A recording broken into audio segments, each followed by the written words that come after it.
नमस्कार सभी धर्मी लोगों का आपके अपने चैनल पर एक बार फिर स्वागत है। क्रिसमस का पवित्र माह चल रहा है। मैं आपको बाइबल के जीवित वचनों पर लेकर चल रहा हूँ। यह कोई लिखे नहीं गए हैं, यह एक जीवित परमात्मा के जीवित वचन है जो धरती के आरंभ से लेकर अंत तक ये जीवित होकर धरती पर कार्य करते हैं। प्रत्यक्ष रूप से जब योना मगरमच्छ के मुंह से वापस निकल गया तो उस समय परमात्मा ने उसको एक आज्ञा दी कि तू ये कार्य कर। जब भी परमात्मा धरती पर कोई कार्य करवाता है, वैसे तो सारे कार्य परमात्मा के ही हैं, परमात्मा के द्वारा ही संभव होते हैं, परमात्मा ही करवाता है। तब वह विशेष करके जो मनुष्य होते हैं उन्हीं से ही कभी किसी से माध्यम बना के वो कार्य करवाते हैं। चाहे वो पॉजिटिव कार्य हो चाहे नेगेटिव कार्य हो, सारे परमात्मा के कार्य हैं। वह एक योजना के तहत होते हैं। इसको समझने की जरूरत है। तब यहोवा का यह वचन दूसरी बार योना के पास पहुंचा। तब यह वचन योना के पास दूसरी बार पहुंचा, उठकर उस बड़े नगर निनवे को जा। अर्थात परमात्मा ने, यहोवा ने योना को कहा, उठकर उस बड़े नगर निनवे को जा और जो बात मैं तुझसे कहूंगा उसका उसमें प्रचार कर।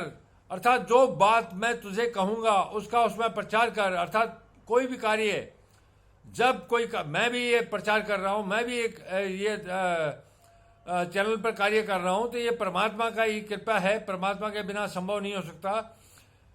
इसी प्रकार धरती पर जो भी लोग कार्य कर रहे हैं वो परमात्मा ही उनसे करवा रहा है।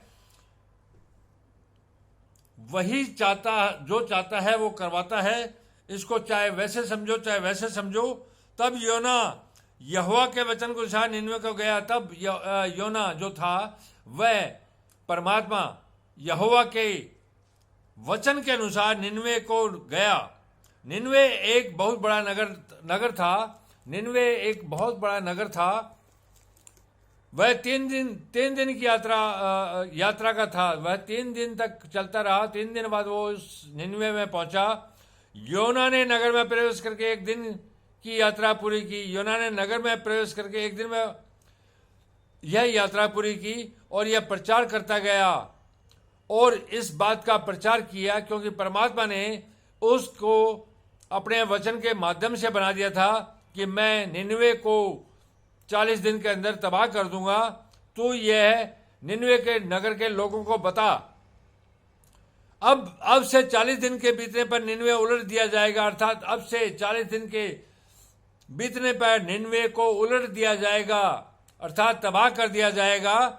यह वचन योना को दूसरी बार परम पिता परमेश्वर जो एक ही है उसने कहा और इसका योना ने निनवे नगर में पहुंचकर प्रचार प्रारंभ किया।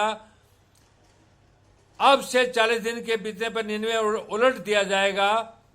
तब निनवे के मनुष्य ने परमेश्वर के वचन की प्रीति की। अर्थात निनवे के जो लोग थे वो धर्मी किस्म के लोग थे और वो डर के मारे कि परमेश्वर हमारे से खफा हो गया हमारे कार्यों की वजह से, तो उन्होंने ईश्वर से प्रेम किया, भरोसा किया और उपवास का प्रचार किया। मैं आपको बता दूं कि हर धर्म के अंदर उपवास जो व्रत होता है उसका बहुत महत्व होता है और जो 42 और 40 दिन का व्रत होता है इसका तो कोई मुकाबला नहीं कर सकते। मैं इसका पहले वीडियो बना चुका हूं, बाद में और भी बनाऊंगा। उपवास का प्रचार किया और बड़े से लेकर छोटे तक सबों ने टाट ओढ़ा। टाट का मतलब है एक बोरी का टुकड़ा ओढ़ा, इसके अलावा कुछ नहीं। तब यह समाचार निनवे के राजा के कान में पहुंचा। तो यह समाचार कि प्रजा टाट ओढ़ के बैठ गई है, यह समाचार राजा के पास पहुंचा। राजा भी धर्मी था और परमात्मा से डरने वाला था और उसने सिंहासन पर से उठ अपने राजकीय वस्त्र अर्थात अपने राजा के जो वस्त्र थे उतार दिए और टाट ओढ़ लिया। वह भी परमात्मा से इतना डरता था, परमात्मा के वचनों से ओढ़ लिया और राख पर बैठ गया। उसको ये लगा, और राख पर बैठ गया, उसको ये लगा पता नहीं क्या पापाचार हो गया, परमात्मा जो चाहेगा कर देगा, हमें 40 दिन का समय दिया है, हम बर्बाद हो जाएंगे। राजा ने प्रधानों से संपत्ति लेकर निन्वे में इस राजा का इस आज्ञा का ढिंढोरा पिटवाया। अर्थात जो प्रधान थे, जो मंत्री थे, उन्होंने राजा से आज्ञा ली और इस परमात्मा के वचन का, आज्ञा का ढिंढोरा पिटवाया। क्या मनुष्य, क्या गाय बैल, क्या भेड़ बकरी और क्या अन्य पशु कोई कुछ भी नहीं खाए। अर्थात कोई भी मनुष्य, स्त्री, बच्चे, जानवर कुछ भी न खाए, वे न खाए और न पिए, न खाए, कुछ भी न खाए और न पानी पिए। देखिए, परमात्मा से डरने वाले लोग जो होते हैं वो बहुत सुखी होते हैं। आगे चमत्कार देखिए क्या होता है इसमें, कि निन्वे के लोगों ने खाना पीना सब कुछ छोड़ दिया और टाट ओढ़ के सारे बैठ गए। राजा भी उसमें शामिल हो गया और जानवर भी, और पानी ने पिए। मनुष्य और पशु दोनों टाट ओढ़े, अर्थात मनुष्य और पशु भी टाट ओढ़े, और वे परमेश्वर की दुहाई, अर्थात वे परमेश्वर की दुहाई अर्थात प्रार्थना चिल्ला चिल्ला कर करते, और परमेश्वर की जो दुहाई है, प्रार्थना है, चिल्ला चिल्ला कर दे, और अपने कुमार्ग से फिरे, और अपने कुमार्ग जो वो गंदा कार्य कर रहे थे उससे फिर जाए, अर्थात परमात्मा के रास्ते पर लौट आए। और उस उपद्रव से जो वे करते हैं पश्चाताप, और वो उपद्रव, वह अशांति, वह लड़ाई झगड़े जो करते थे, उस पर पश्चाताप करे। पश्चाताप करने से पापों का नाश होता है। संभव है परमेश्वर दया करे, संभव है परमेश्वर दया करे और अपनी इच्छा बदल दे। संभव है जब हम पश्चाताप करते हैं तो संभव हो जाता है कि परमेश्वर दया करे और अपनी इच्छा बदल दे। कोरोना काल में भी ऐसा था, पूरे संसार ने दया की भीख मांगी, अपने जीवन की, संसार की भीख मांगी और अपनी इच्छा जो तबाही की थी बदल दी और हमें पुनः जीवन प्रदान किया। पूरी धरती के लोगों को पता है इस बात का। इच्छा बदल दे और उसका भड़का हुआ कोप शांत हो जाए, और उसका भड़का हुआ कोप जो क्रोध है वो शांत हो जाए। कोरोना काल में परमेश्वर यहोवा जो एक परमेश्वर है उसका कोप भड़क गया था, क्योंकि संसार के पापाचार इतने बढ़ गए थे। और जब तमाम धरती के लोगों ने परमेश्वर यहोवा जो एक है उसकी प्रार्थना की, उससे दया की भीख मांगी कि संसार को नष्ट मत कर, तब उसने अपना क्रोध शांत किया और अपनी इच्छा को बदल दिया और हमें जीवन प्राप्त हुआ। ये तो अभी की बात है। उसका भड़का हुआ कोप शांत हो जाए और हम नष्ट होने से बच जाए, और हम नष्ट होने से बच जाए। हम भी नष्ट होने से बच गए हैं।